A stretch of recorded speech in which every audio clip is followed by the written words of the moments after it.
Hello, everyone! The fourth day is in full swing for the world's biggest tournament, the World Series of Poker main event. There are about 1,000 players left in the running. It's going to be difficult to give you a more precise figure, as our heads have been spinning with how fast players are getting knocked out since the bubble burst 2 hours ago. Adrian Mateos, on the other hand, remains indifferent to the hordes of players who are heading to the casino cage to collect their min cash. Our hero remains focused on his battle plan. Raise and re-raise almost every hand, a strategy that is paying off as his stack has now reached 1.5 million, or 150 big blinds. Come on, Adrian, we can't take our eyes off you.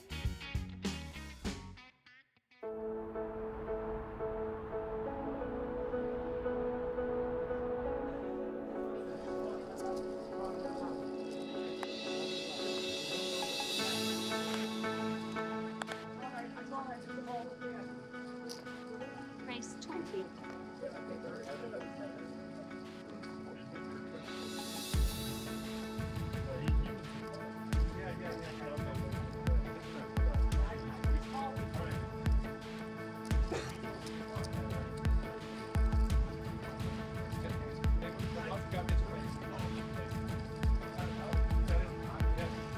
The big blind defends.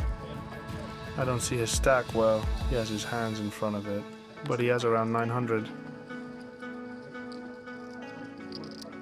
A flop to my advantage on which I'm going to want to c-bet at a high frequency. A small sizing works well. I have a big range advantage on this flop. 40.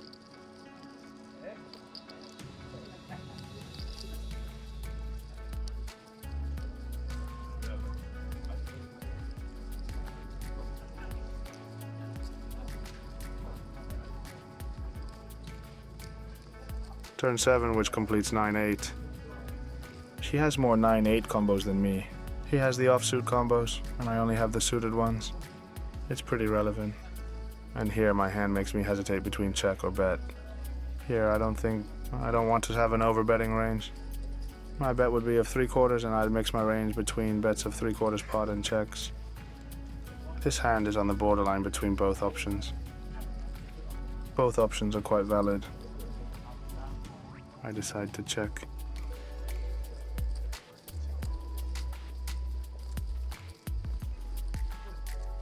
And the river is very bad. It completes the flush, completes the straights. And a lot of the hands that called me on the flop have improved. We'll see what my opponent does. Check, that's very good news. Although I don't think I have enough value to bet, I don't think he will call me with worse. Split. Bad river. But, oh well, the only decision in this hand was whether to bet or not on the turn. I think that it remains marginal, and that both options are correct.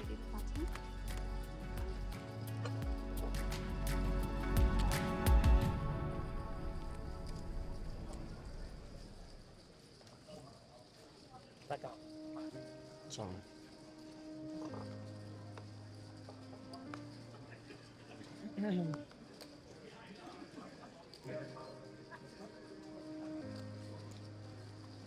Ace-9 of clubs.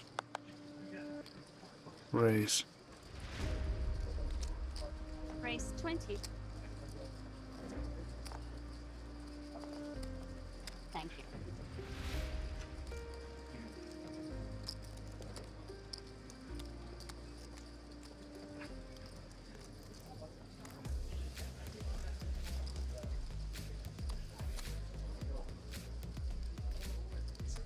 I get called by the big blind. Will we see a good flop? Good flop for my hand. A very good draw on a flop where I can have several sizings and where I'm going to continue at a high frequency.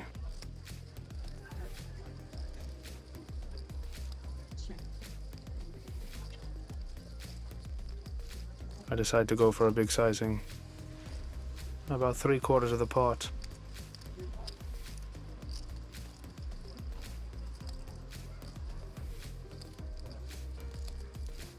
Race 30.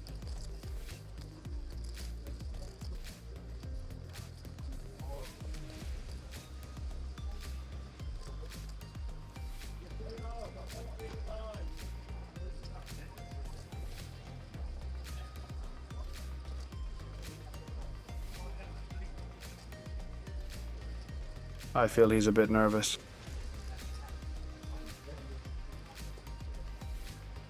He calls me.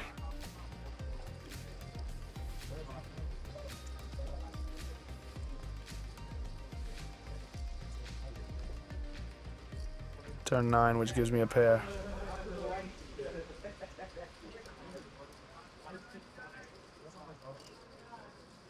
Against a check, my hand. Theoretically, it's a check most of the time. Although I do think I can get a lot more folds than expected. We can bet from time to time. Without information, I'd rather check. The river gives me the nuts. I have the best possible hand. Great river.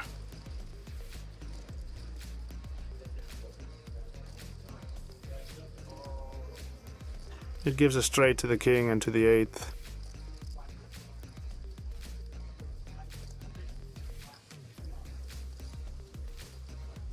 He checks here. I have a clear value bet, obviously.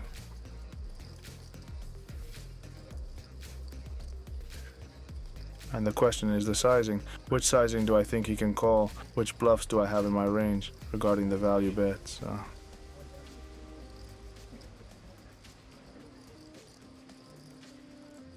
And those are the things I'm thinking about in order to make the best decision on the river. I think overbetting is too much, even though I have the nuts. It's going to depend. If I'm always getting called by the 8 or the king, maybe I can go that big, but I don't have that many bluffs either in this spot. I'm going to bet 2/3 of the pot.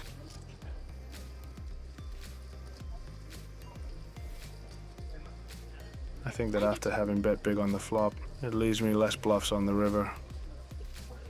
If I had bet small, I would have had a lot more potential bluffs, but by betting big on the flop, it leaves me with less bluffs on the river. That makes my range not want to bet as big, since I have a lot less potential bluffs.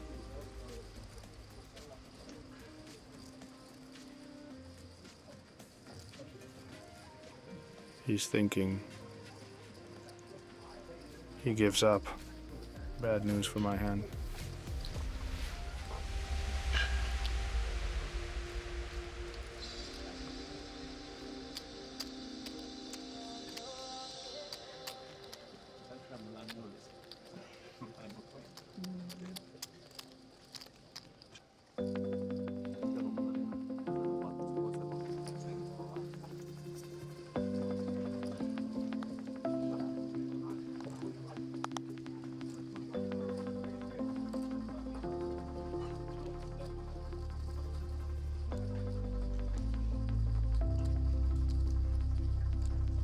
A premium hand on the hijack. Raise 20.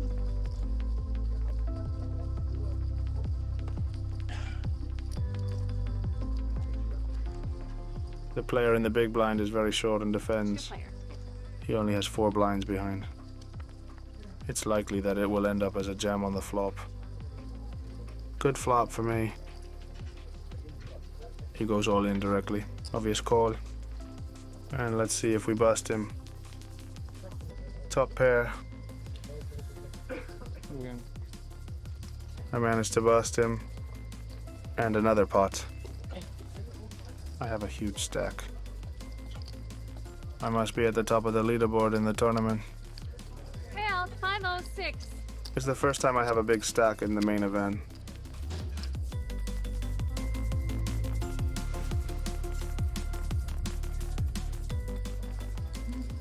Another player arrives at the table, at the seat of the one I just busted. The eliminations keep coming. 1,000 players out of the 10,000 we started with. There's only 10% of us left, and I have a very dominant stack.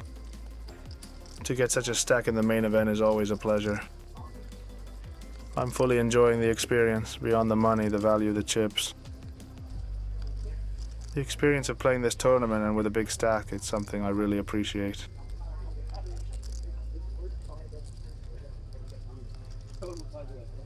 I'm passionate about the game, and the main event is a special tournament.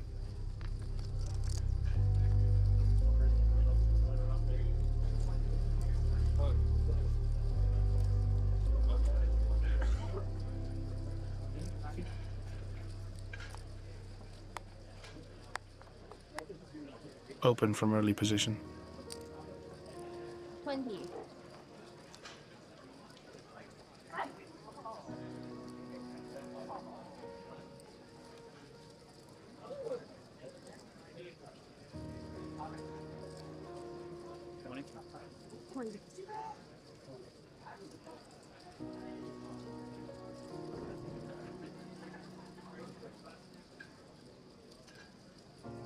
The small blind decides to call. And so does the big blind. Three-way pot against the two blinds.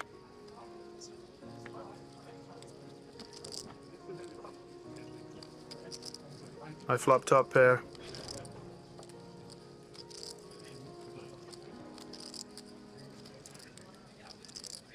I'm hesitating between checking and betting. Small bet or check, both options are valid. I think I'd rather bet in this spot.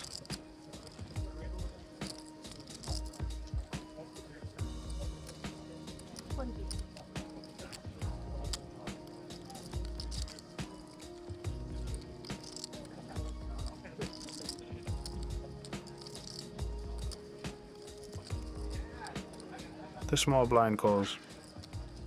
I find myself heads up against him.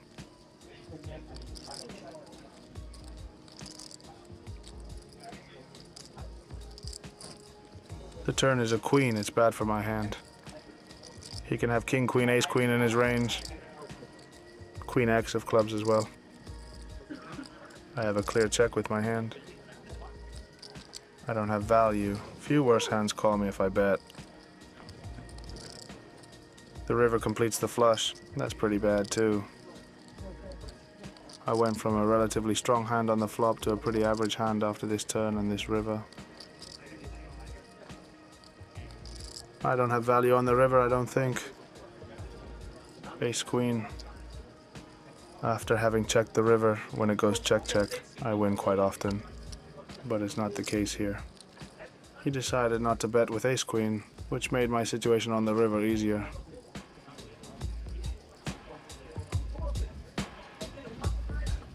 The players in our main event finishing in the draw here now on a 20-minute break. 20-minute tournament break, players in our main event. Players, we do ask that you exit the tournament area at the completion of your game. Picture of the stack. Also, players, And enjoy the break a bit eliminated on this for a few minutes. Until we get you paid. Pero aguanta 2 minutos cuando...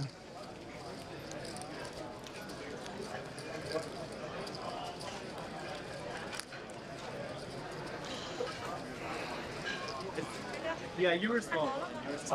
Yeah, I would have snap called the shit. You will tell me your hand. I was like, it's What? not. You will tell me. And Will be in the show. So yeah, I I know, will... it's like, I know. No, like 3 months. But I think it's at the end of the day, I told you. So. okay. He's asking me about the hand with ace 10. He wants to know what I had. He will see in on YouTube, although I'll tell him at the end of the day if he asks me again.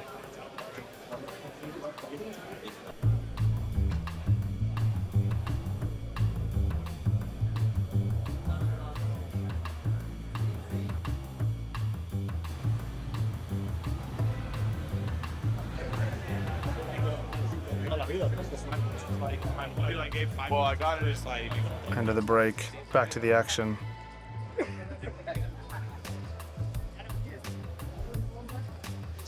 right, main event players, welcome to the break. We're going to carry on 6,000, 12,000, 12,000. Dealing with shuffle up in the 6, 12, and 12. No running, guys. Plan accordingly next time. Don't run.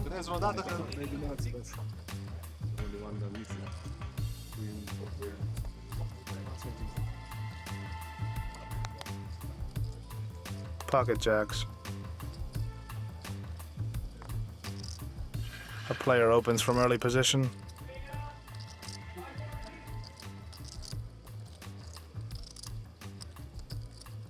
He also has a big stack. Lots of chips on the table. I can call or raise with this hand. But since the other player has a lot of chips, my hand will suffer against a 4-bet. In this tournament, I'd rather call. I think the profitability of the 3-bet versus the call is very similar, and by calling, I'm going to get eliminated less often, which means that I will lose a big pot less often.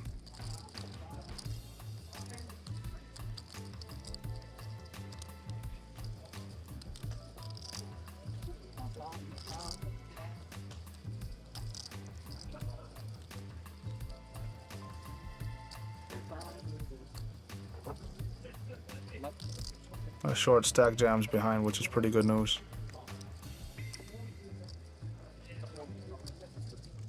I probably have the strongest hand I'll call with here, and I should be well ahead of the range of the small blind here with my jacks.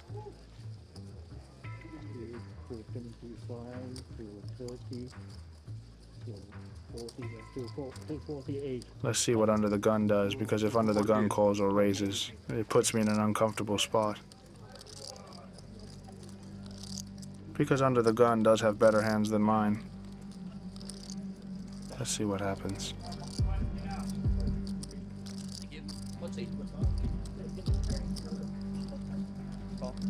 He decides to call, which is interesting. Now he creates an uncomfortable spot for me, where folding is not an option. The question is whether to call or raise. The problem is that if I raise and under the gun goes all in with a hand like ace-king, I lose equity. I'm just gonna call.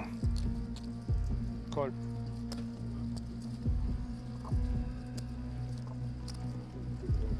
A pot with an all-in player. We're playing the side pot. It's a huge pot. A pot of 60 blinds already.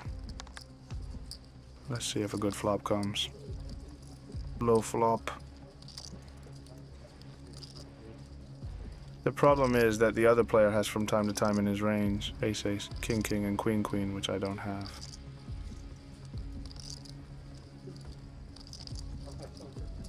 I have to be careful. He decides to check. There is no side pot. Here I'm hesitant between betting for value and protection, or checking to avoid getting check raised.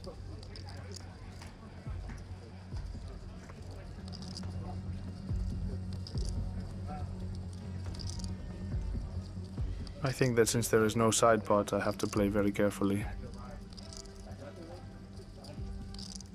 Both options on the flop seem valid to me. On the turn, if he checks again, I'm going to start betting. I think that most of his overpairs, which are better than mine, would have bet on the flop or on the turn. If he bets here, I have a clear call, but if he checks, I'm going to start betting. I think I often have the best hand right now. The sizings I have to use are not very big, as I hardly have any bluffs. The fact that there's an all-in pair makes that there isn't much incentive to bluff, because I don't win anything if I don't beat the all-in player. I decide to bet 1/5 of the pot.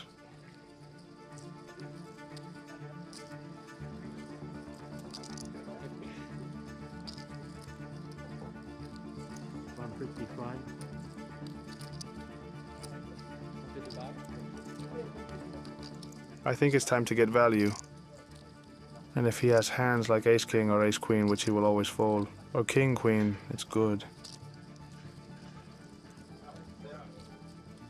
I'm protecting myself. And if he wants to call, at least he will pay the price to see that river. It looks like he's grabbing chips and wants to continue.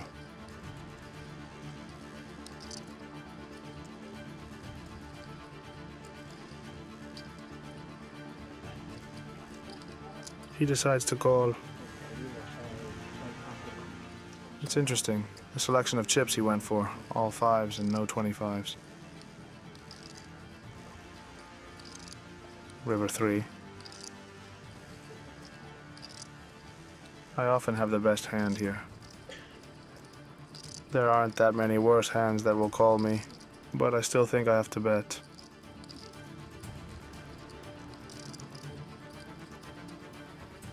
I take a look at the all-in player to see if he's happy or not. People, when they're all in, if they have a really bad hand, sometimes they have very clear tells that they're eliminated, and it influences a lot the action of the other two players.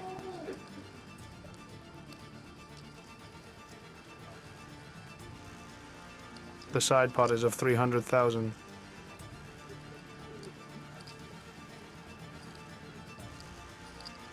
I have a very tight range in this spot where I have few bluffs. 265. I bet 260,000 for value. He folds. The eliminated player had ace-king. We don't know what the other player had. And I win a big pot, a pretty impressive pot.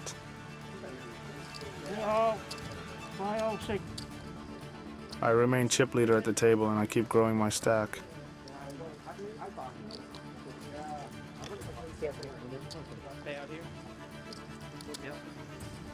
I must have 3 or 4 times the average at this point.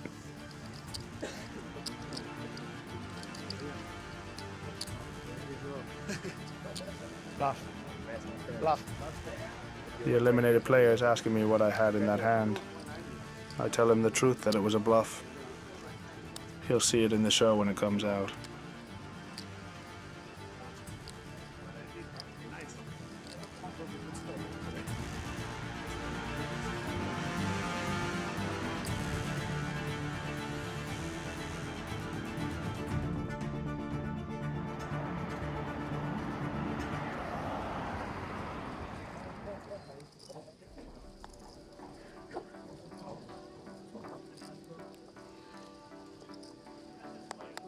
Nine.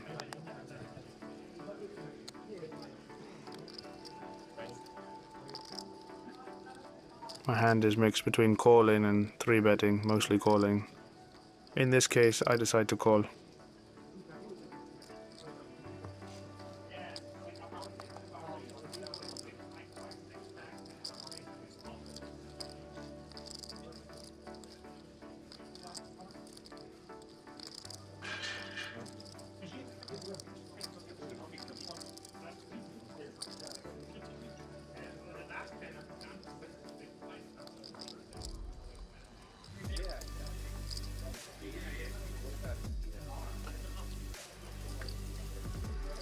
I find myself heads up.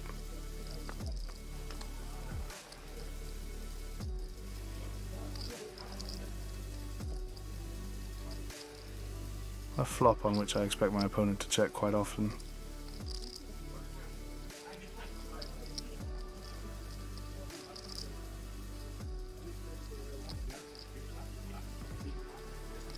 I have to bet quite often with my hand, but it's not bad to have it in my checking range from time to time. I decide to check this time.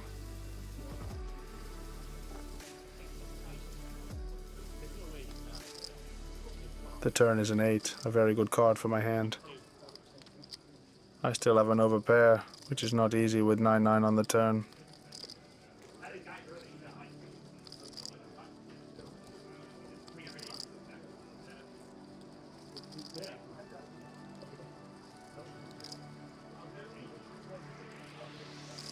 The player is thinking. He takes a while, plays a bit slow.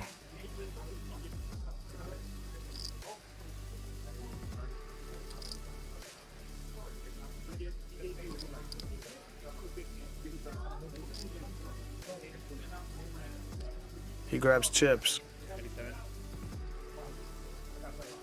How much?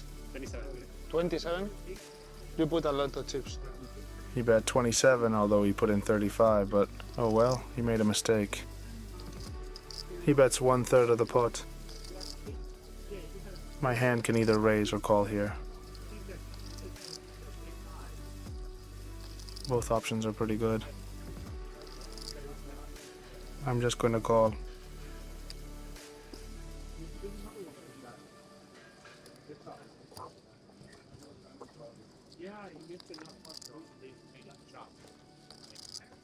River Queen. It's not a great river. Some of his bluffs consist of a queen. Although I don't think he has a lot of bluffs with the queen that decide to go 1/3. The sizing on the turn is a bit small. If he bets, I have a very complicated decision. We'll see how much he bets, if he ever bets. He decides to check, and here, against a check, I think I have the best hand often, although I can undergo a check raise from time to time.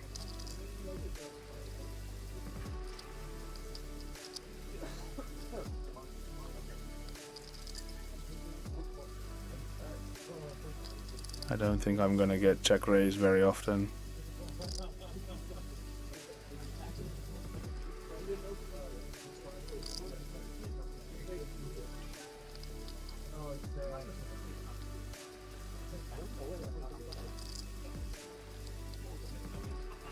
A bit of a tight check. He has a bluff. I check because I don't think he has a lot of average hands that decide to go for this sizing on the turn, and that most of his strong hands are going to want to go bigger or check. I was afraid to get check raised. Maybe, theoretically, I missed out on value there on that river. Even on the turn I could have raised. I played that hand in a very conservative way. Even against early position, I don't dislike it.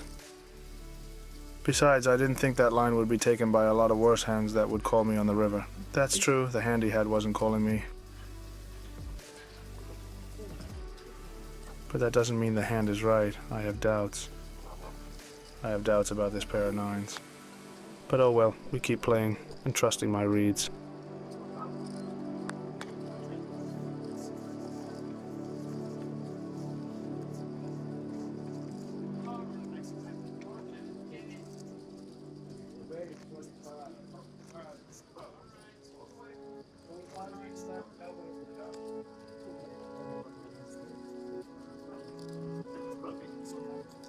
Just again.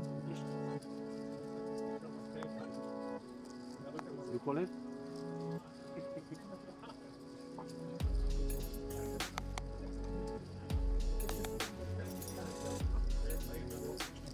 A hand against a raise from middle position that can often be a 3-bet or just a call. Both options make money. It's a matter of frequencies and opponents. This time I'm going to decide to 3-bet. Re-raise 77.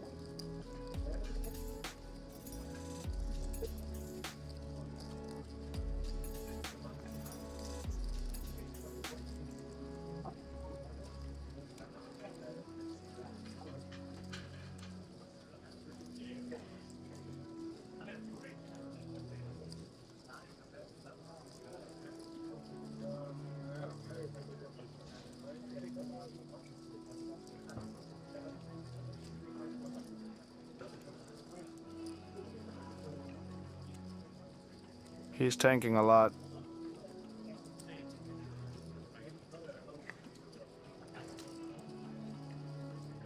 I see him hesitating. He's not sure about what to do. He calls. We're gonna play a big pot.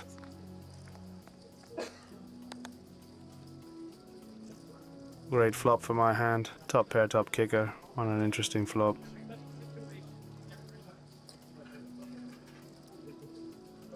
I think that in these positions, it's a board on which I can check and bet with different sizings.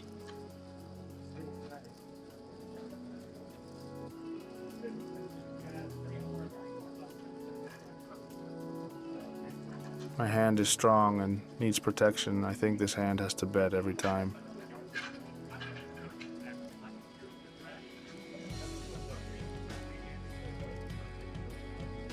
The question is which sizing to go for a small sizing of 1/3 or go bigger.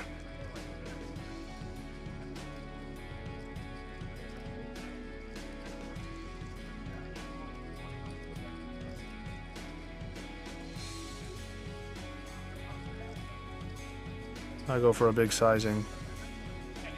I think it's what works best.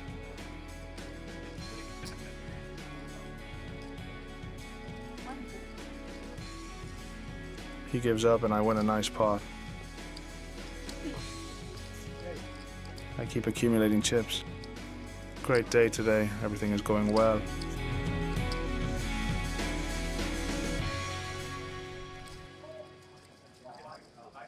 I have over 2 million in chips.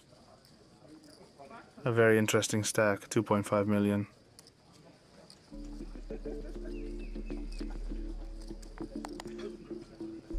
A 7 of clubs. Raise. Raise 25.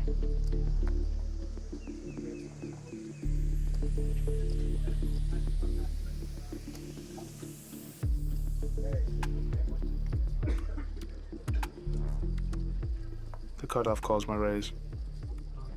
He's also deep, he has 90 blinds.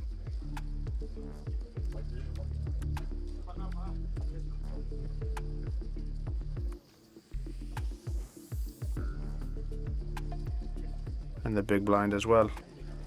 3 players.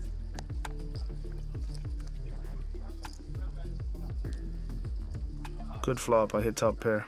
Check. Some of my ace-X are going to c-bet here and others are going to check. This is a good candidate to check.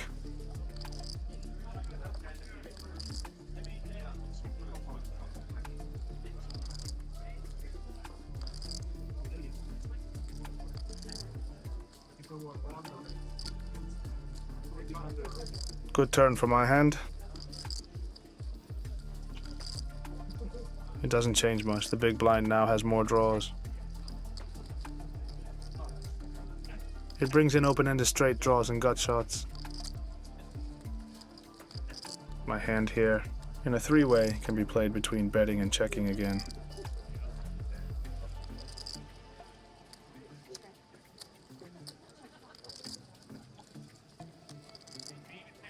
I find myself on the river with a hand that's strong.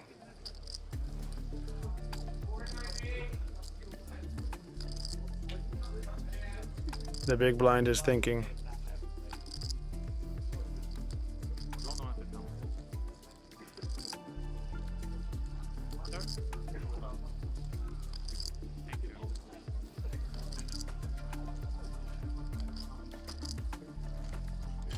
He's thinking a lot.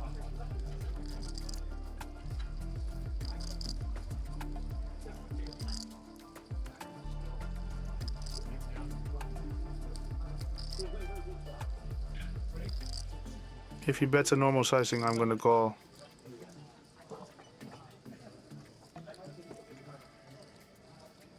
He makes a big bet. Much? Slight overbet in a three-way, a pretty rare sizing. My hand becomes a bluff catcher. I only win against bluffs now. He no longer have worse aces with this sizing. It's true that I have a very good bluff catcher. I block 7-6, which is one of the main value hands he could have. Although he could have a lot of two-pair, straights and so on. He has the least capped range of all, even though it's the widest range since he's in the big blind. I think this is a spot where most people aren't bluffing with this sizing, but he's a competent opponent, he's a professional player. And I think folding this hand against him would be too exploitable.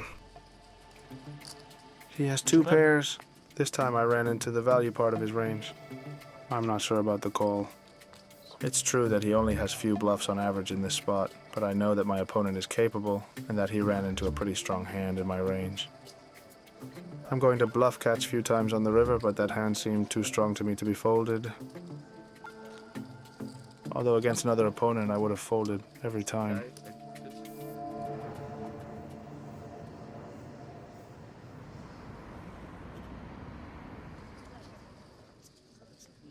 In the meantime, a new player arrived at the table. I have no information on him. Merci.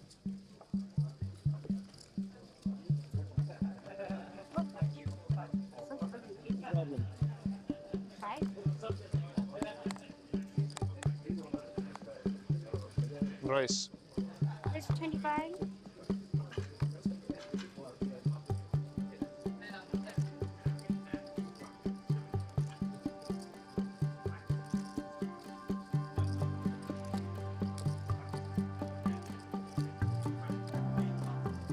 The player on the cutoff calls me after my raise from early position.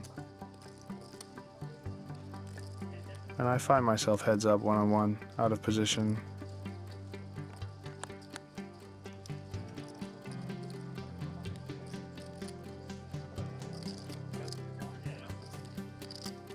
A flop on which I'm going to have a pretty high frequency of checking. Check. Although sometimes my hand can be bet from time to time. However, I'm going to check and reevaluate depending on what he does.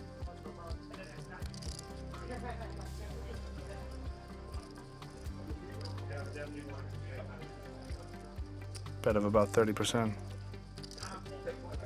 My hand is too good to fold, and the question is whether I should check raise or call. I think it's better to check raise. My hand has good backdoors, not a lot of showdown value. And I'm gonna have value hands that are gonna want to check raise here. I need to find bluffs, and this hand seems to me to be a good candidate to check raise.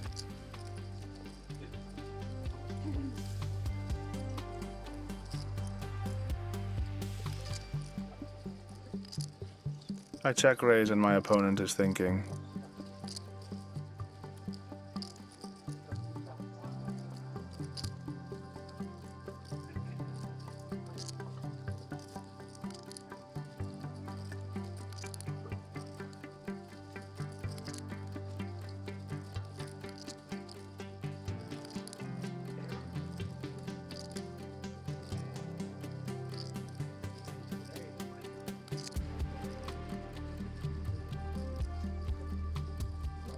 He decides to call me.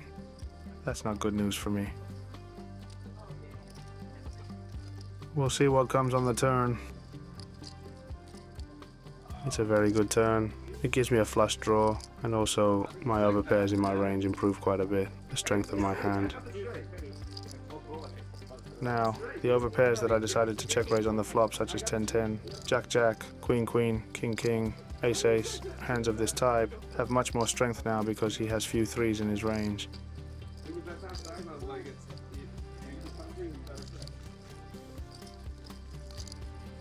I have to continue my bluff here, continue applying pressure on his average hands. He has a few ace highs, hands like 8-8, 9-9, 10-10 are going to suffer a lot, a few 7, even 5-5 or 4-4 are hands that against a check raise and a bet on the turn aren't comfortable. In fact, few hands in his range are going to be comfortable here, except for full houses or straights, which don't represent a lot of combos. The rest are going to suffer a lot against that much aggressiveness. He folds, and I take down a nice pot.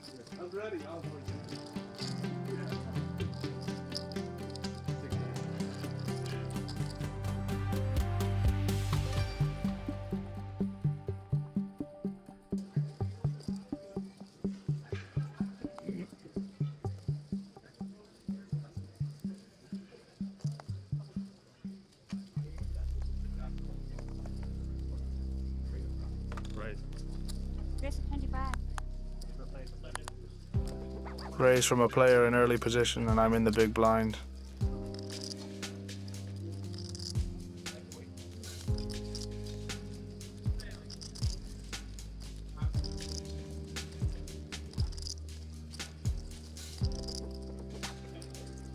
Excuse me. Who's the famous people here? Kid. Hey? Sure?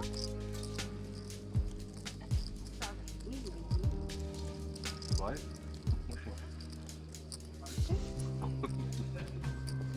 Crazy question. So, okay, will you go back? 4 back, yeah, I could change. Go back. Change. Give me 5. Yeah.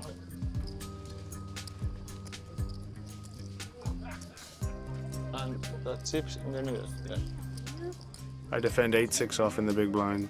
The dealer was freaking out a bit with all these cameras at the table. Check.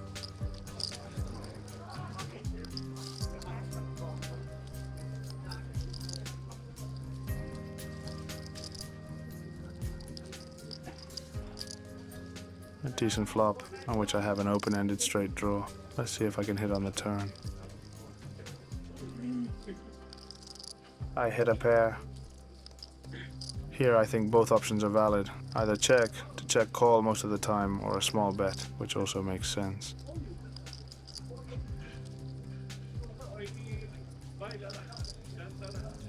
I decide to go 1/3.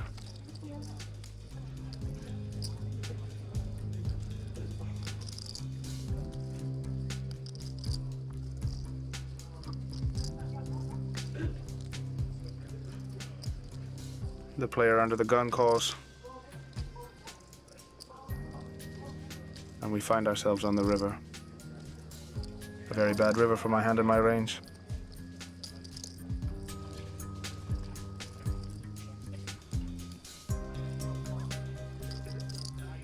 If I check, I'm gonna win very rarely, but I don't have the best blockers either to bluff.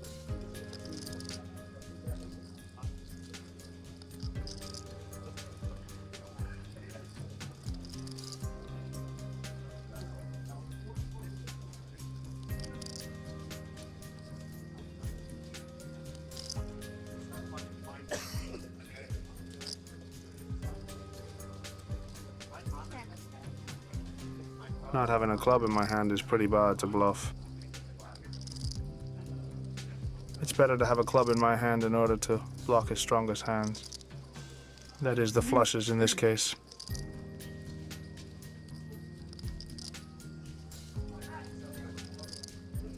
Hopefully he checks and I win, but it's going to happen very few times at a low frequency.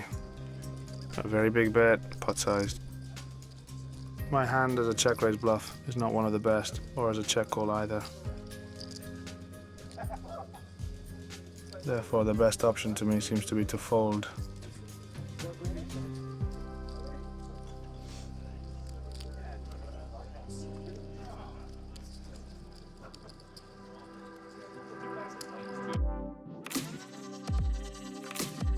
Never mind, Adrian. That small pot you lost is only a minor hiccup, because once again, you've reached a new high point in this main event, with your stack increasing from 1.5 to 2.4 million in just 3 hours. A mountain of chips that propels you among the leaders, with less than 800 players remaining in the race. We won't miss any action at the end of this 4th day, as we'll experience it with you very soon in the next episode of Inside the Mind of a Pro.